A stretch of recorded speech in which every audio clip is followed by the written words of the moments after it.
It's impossible not to be amazed by plants anytime. But when you are at the biggest orchid show in the Southern Hemisphere, it is absolutely fantastic.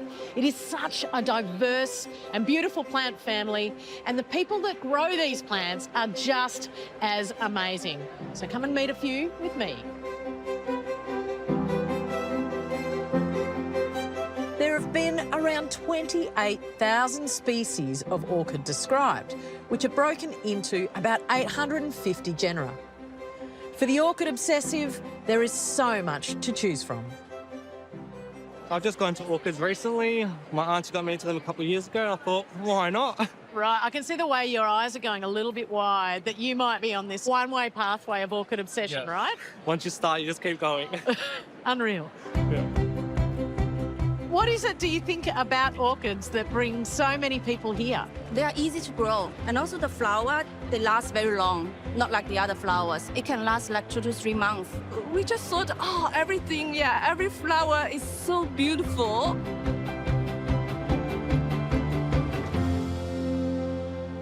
Michael Coker of the Orchid Society's Council of Victoria has been growing orchids since he was 8 years old. Orchids come from all over the planet. Yeah, well, every continent except Antarctica. And you're right, in terms of climates, from absolutely freezing conditions to boiling hot. So you've got to be very careful what orchid you think about purchasing. But I think if you get the fundamental conditions for growing orchids correct, you can grow a lot more than you think.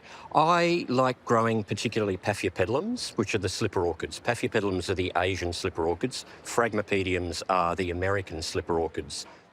What is it about orchid people? I think a lot of orchid people are fairly obsessed with the hobby, and there's nothing wrong with that. I certainly am particularly obsessed by it. And there is such variety in orchids in terms of colours, shapes, sizes, flowering seasons, climatic conditions. Even the foliage of some of them is really attractive, that there is always going to be something new and different that you can add to your collection, because 28,000 species, you can't have all of them.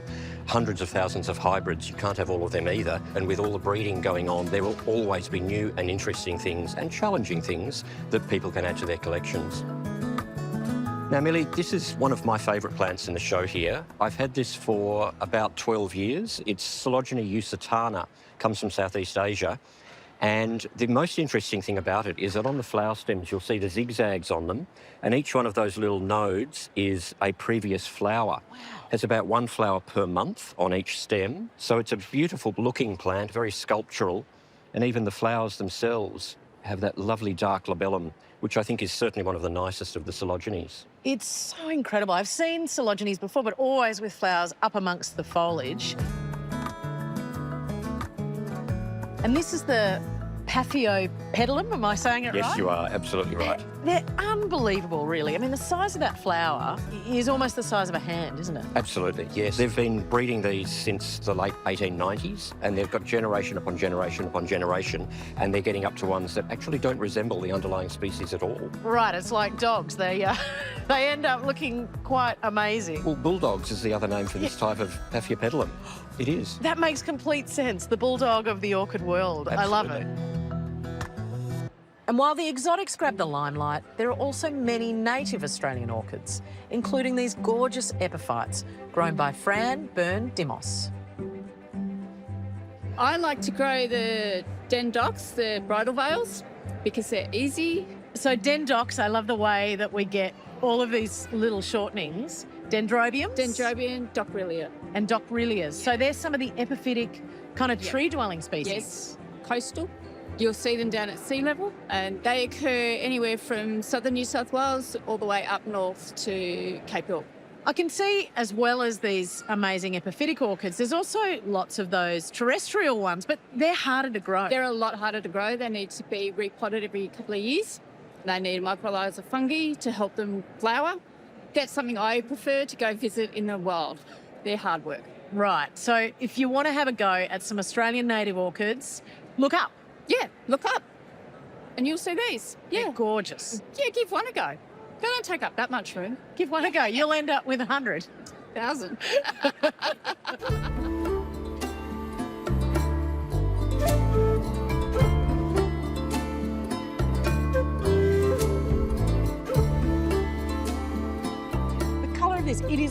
absolute outrage.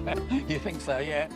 Clive Halls grows rare, cool climate Masdevallia orchids at his nursery in Victoria's Yarra Valley.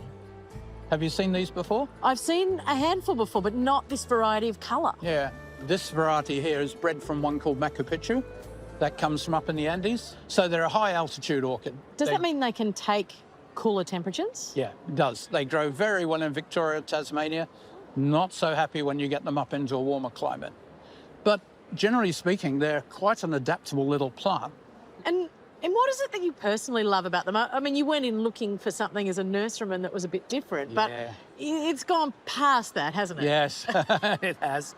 Yeah, orchids are definitely a bit of a disease anyway. Once you catch it, you've caught it. How long have you been breeding orchids? Well, I started growing orchids when I was 16. I'm 77. Wow. When you breed Masdevallias, you've got no idea really what you're going to get. You cross this red one with a yellow one, and you don't get orange ones. You get a whole mix of colours. And you actually can produce this colour one. Now, what do you think of that, Millie? That is quite incredible, Do isn't you it? like it? It's lovely. Would you like me to name it after you? This one's looking for a name. It's looking for a It's name. looking for a name. I only have the parents there on that label. So, Millie Ross, we'd name this Masdevallia after you. Wow, that's quite humbling, I've got to say. We've had lots of purples, oranges, but this colour with this sort of blush pink, the little bit of a stripe up the middle is something completely different. And you're something completely different. The orchid that might make you blush. Wow, I'll take that. Thank Good. you, Clive. Thank That's you. very lovely.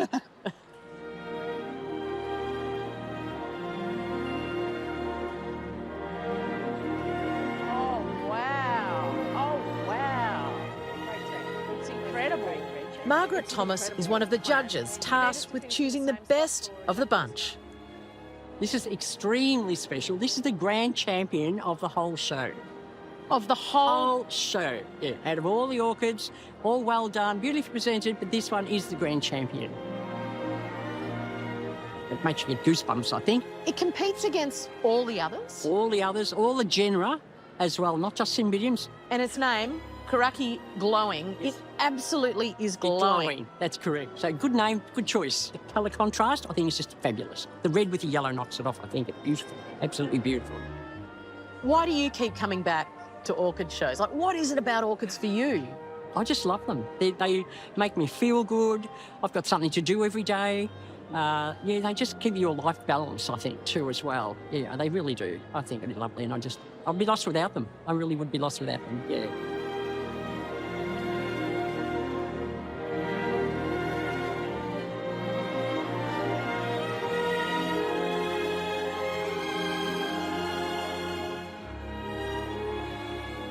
What an absolute treat to spend a day amongst such passionate plant people. There's no doubt that orchids are completely intoxicating, whether it's these beautiful big flowering stems, those gorgeous little natives, or this Masdevallia Millie, they are all truly unique.